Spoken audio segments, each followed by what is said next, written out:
यही है शिकारियों को सजा देने की सबसे ऊंची जगह। आदमी ने बस कुछ हाथी दांत चुराए थे और उसे वहाँ के आदिवासियों ने जावहाजी बना दिया। देखा गया आदिवासी शिकारी के शरीर को कीचड़ से ढक देते हैं, फिर विशेषकर कान, नाक और गले के लिए सांस के छेद छोड़ते हैं, क्योंकि इसी तरह आदमी तुरंत नहीं मरेगा बल्कि खुद को जिंदा भुनते देखेगा। आदिवासी की छड़ी घुमाते ही आदमी दर्द से कराह उठता है। जल्द ही मिट्टी की खुशबू फैलने लगती है, लेकिन उसके साथी की हालत और बुरी थी।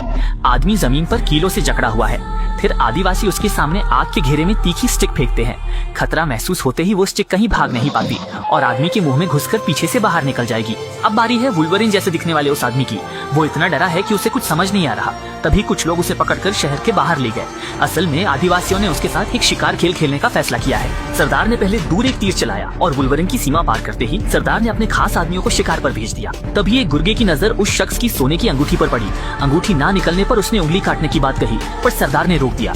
सरदार का मानना था कि उसकी मौत तय है तो उसे मारकर ही अंगूठी निकालेंगे। फिर सरदार ने उसे जान बचाने के लिए भागने का इशारा किया। रिहा किए गए वुल्वरिन जैसे आदमी को तो यकीन ही नहीं हुआ कि इन आदिवासियों ने सच में उसे छोड़ दिया है। शिकार दूर जाने पर आदिवासी घबराए नहीं, बल्कि वहीं से वुल्वरिन जैसे आदमी का उत्साह बढ़ाने लगे, क्योंकि उनकी नजर में बाहरी वुल्वरिन जैसा आदमी उनके हाथों से कभी भी बच नहीं सकता था। लेकिन वे ये नहीं जानते थे कि इसी लापरवाही के कारण वे खुद शिकारी से शिकार बन जाएंगे। जैसे ही वुल्वरिन जैसा आदमी तय क्षेत्र से बाहर निकला, एक आदिवासी ने भी तुरंत शिकार का खेल शुरू कर दिया। वुल्वरिन जैसा आदमी भले ही ताकतवर था, लेकिन अफ्रीका की गर्मी के सामने उसकी ताकत भी जवाब देने लगी, जबकि आदिवासी तो जैसे जोश में आ गया हो। कुछ ही देर में वो पीछे आ धमका। देखते ही देखते वुल्वरिन जैसा आदमी थककर चूर होने वाला था। उतावले आदिवासी ने बिना सोचे समझे उस पर भाला फेंक दिया। वुल्वरिन ने मौके का फायदा उठाते हुए जमीन से हथियार निकाला और बिना कुछ कहे पलटकर उस पर जोरदार हमला कर दिया। देखते ही देखते बेटा वुल्वरिन के हाथों हार गया। दूर खड़ा पिता जल्दी से दौड़ता हुआ पास आया, लेकिन जब वो पास पहुंचा तो बहुत देर हो चुकी थी। बेटा अब एक ठंडी लाश बन चुका था। ये दृश्य देखकर बड़ा भाई भी घोड़े को तेज दौड़ाते हुए शोर बांधा। मरे हुए छोटे भाई को देखकर उसे अच्छी तरह पता था कि अब दुखी होने का समय नहीं है। सबसे जरूरी काम यह था कि वुल्वरिन को पकड़कर उसे टुकड़े टुकड़े कर दे और अपने भाई की मौत का बदला ले, और इसी के साथ एक नई पीछा करने की जंग शुरू हो गई। लेकिन इस समय वुल्वरिन पहले ही पूरी तरह थक चुका था। उसकी बची खुची ताकत भी अब खत्म होने वाली थी। जिंदा रहने के लिए उसे दांत बीच कर जान बचाने के लिए भागना पड़ा, लेकिन उसके पीछे लगे आदिवासियों से इतनी आसानी से कैसे छोड़ सकते थे। वे जैसे चिपकू पट्टी की तरह लगातार उसके पीछे लगे हैं। जैसे ही वुल्वरिन पूरी तरह टूटने ही वाला था, एक नाटकीय घटना घट गई। पीछे भाग रहे आदिवासी लगातार तेज दौड़ने के कारण एक ही सांस में थक गया, लड़खड़ाकर जमीन पर गिर पड़ा और उसके मुंह से झाग निकलने लगा। वुल्वरिन ने ये देखा तो तुरंत चारों ओर नजर दौड़ाई। जब देखा कि और कोई आदिवासी पीछा नहीं कर रहा है, तब जाकर उसने अपनी रफ्तार थोड़ी धीमी की। इसके बाद उसने एक चिकना पत्थर ढूंढा और उस पर लेटकर आराम से सुस्ताने लगा। लेकिन उसे ये पता नहीं था कि उन आदिवासियों में से एक उसके छोड़े हुए निशानों का पीछा करते हुए धीरे धीरे उसकी ओर बढ़ता चला आ रहा है। लेकिन इस समय वुल्वरिन को इसकी बिल्कुल भी खबर नहीं थी। उसने आदिवासी से मिली जानवर की खाल को काटकर अपने लिए एक जोड़ी साधारण खाल के जूते बना लिए। लेकिन जैसे ही वो दोबारा रास्ता पकड़ने की तैयारी कर रहा था, उसने नीचे देखा तो जमीन पर एक बड़ी घोंगा दिखाई दी। भूख से बेहाल वुल्वरिन ये पूरी तरह भूल गया कि इस घोंगे के अंदर बड़ी मात्रा में परजीवी होते हैं। घोंगे का मांस देख उसने छुरी चला दी। डर के बावजूद वुल्वरिन ने घिन दबाकर उसे खा लिया। ऊर्जा मिलते ही वो जाने लगा। तभी मुड़कर देखा तो वो डरावनी छाया। उसने बस एक भाले से लापरवाही से कैक्टस को छेदा और एक जानलेवा अदृश्य जाल तैयार हो गया। पीछा कर रहे आदिवासी की नजर कैक्टस पर पड़ी। वो सतर्क होकर चारों ओर जांचने लगा। उसने बाहर पड़ी जूती देख ली और छुपकर हमला करने की तैयारी की, पर उसे नहीं पता था कि ये वुल्फ अंकल का बिछाया जाल था। जैसे ही आदिवासी ने हमला करने के लिए हथियार उठाया, उसके पीछे खड़े वुल्फ अंकल ने बिना झिझक भाला घोंप दिया और तब तक नहीं रुके जब तक सामने वाला मर नहीं गया। ये सब करने के बाद वुल्फ अंकल ने अपना सफर जारी रखा। इसी दौरान बाकी के आदिवासी भी धीरे धीरे दबाव बनाते हुए पास आ रहे थे। कबीले के लोगों को मरता देख सरदार ने खुद वुल्फ अंकल को मारने का फैसला किया। भूखे वुल्फ अंकल ने पास खड़ी हिरन पर नजर गड़ाई और भाला फेंककर उसका शिकार कर लिया। भरपेट भोजन की उम्मीद में पास जाते ही उसने देखा कि एक शेर वहाँ पहले से मौजूद था। खतरनाक जानवर देख वुल्फ अंकल को पीछे हटना पड़ा। काफी इधर उधर भटकने के बाद वो आखिरकार एक नदी के किनारे पहुँच गया। प्यास से बेहाल वुल्फ अंकल पानी पीने के लिए आगे बढ़ा, लेकिन उससे क्या पता था कि पानी में तो मगरमच्छों की भरमार है। मगरमच्छों का शिकार बनने से बचने के लिए उसे मजबूरन वहाँ से लौटकर फिर से जंगल की ओर जाना पड़ा। लेकिन उसे ये पता नहीं था कि उसके पीछे पीछे आए आदिवासी पूरे जंगल में उसकी तलाश कर रहे हैं। तभी एक आदिवासी सामने आया। वुल्फ अंकल ने पेट सिकोड़कर खुद को बचाया और बाल बाल बच गए। तुरंत दोनों में घमासान छिड़ गया, पर कोई हावी ना हो सका। ये देख के अन्य आदिवासी आते होंगे, अंकल ने उसकी आंखों में मिट्टी झोंक दी। मौका पाकर उन्होंने उसका हथियार गिराया और उसे मार डाला।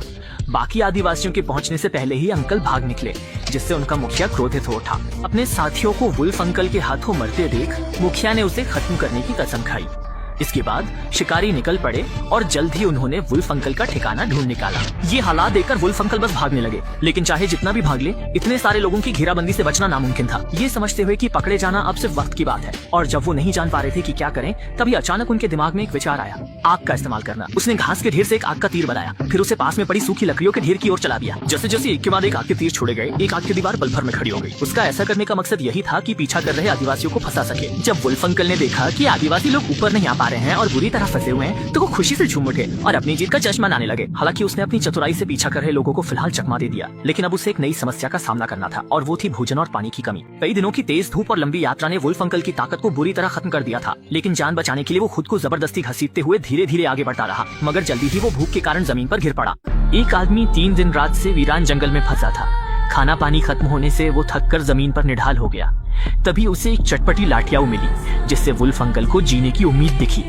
बैक्टीरिया की परवाह किए बिना वो उसे काटकर बड़े कौर में चबाने लगा। थोड़ी ताकत आते ही वो फिर निकल पड़ा, क्योंकि स्थानीय लोग उसका पीछा कर रहे थे। बचने के लिए उसे जल्द यहाँ से भागना होगा। दूसरी ओर स्थानीय लोग भुना मांस खा रहे हैं। खाने के बाद वे फिर वुल्फ अंकल को मारने की तैयारी करते हैं। तभी एक साथी पीछे हटने को कहता है। वो मानता है सरदार की गलत अगुवाई के कारण 4 कबीले वाले मारे गए और पीछा जारी रखने पर और जाने जाएंगी। ये कहे वो घर जाकर माँ को ढूंढने की बात कहता है। सरदार चेतावनी देता है, जो बदला नहीं लेता वो गद्दार है। साथी के अड़ने और आदेश टालने पर सरदार ने भाले से उस पर वार कर दिया। ये देख बाकी साथी पीछे हटने की हिम्मत न कर सके और मजबूरन वुल्फ अंकल का पीछा करते रहे। पर वे ज्यादा दूर नहीं गए थे कि अचानक एक तीखी छड़ी एक साथी से जा चिपकी। ये देखकर सरदार ने तुरंत चाकू निकाल लिया। साथी के दर्द की परवाह किए बिना सीधे उसके घाव को चीरकर खून बहाने लगा। जैसे ही देखा कि जहर घाव में समा चुका है, मजबूरन सरदार ने एक और साथी को आदेश दिया कि वो अपने मुंह से जहर चूसकर बाहर निकाले, लेकिन जहर लगे साथी की हरकत करने की ताकत भी जाती रही। पीछा करने की कार्रवाई में देरी न हो, इसलिए सरदार ने मजबूरी में उसे वहीं छोड़ दिया कि वो अपनी किस्मत पर जिए या मरे, और खुद बाकी साथियों को लेकर पीछा करना जारी रखा। लेकिन उन्हें ये पता नहीं था कि इस समय वुल्फ अंकल पहले ही गोरों के इलाके में भाग चुका था। किले को बिल्कुल पास देखकर उसकी तनी हुई नसें अब जाकर ढीली पड़ी। उसे लगा था कि आखिरकार वो मौत के मुंह से बच निकला है, लेकिन ठीक उसी समय एक तीर उसकी ओर आ गया। ये देखकर वुल्फ अंकल बस दौड़ पड़ा, क्योंकि अगर वो किले के अंदर पहुंच जाता तो उसकी जान बच जाती। लेकिन इसी नाजुक मौके पर वो थकावट के कारण जमीन पर गिर पड़ा। जल्द ही उनमें से एक स्थानीय व्यक्ति पीछा करते हुए आ गया। उसने अपने कबीले वालों का बदला लेने के लिए भाला उठाया ही था कि किले के सैनिकों ने उसे गोलियों से भून डाला। और ये दृश्य देखकर सरदार ने अब वुल्फ अंकल का पीछा करने की हिम्मत नहीं की। जैसे ही किले से बड़ी संख्या में सैनिक बाहर आए, वुल्फ अंकल आखिरकार मौत के मुंह से बच निकला और एक बड़ी मुसीबत से बच गया। अंत में उसने पास ही खड़े स्थानीय लोगों को हाथ हिलाकर अलविदा कहा। ये देखकर सरदार ने भी राहत की सांस ली, भाला उठाकर वुल्फ अंकल को आखिरी विदाई दी और फिर तेजी से वहां से चला गया। इसी के साथ फिल्म का भी समापन हो गया।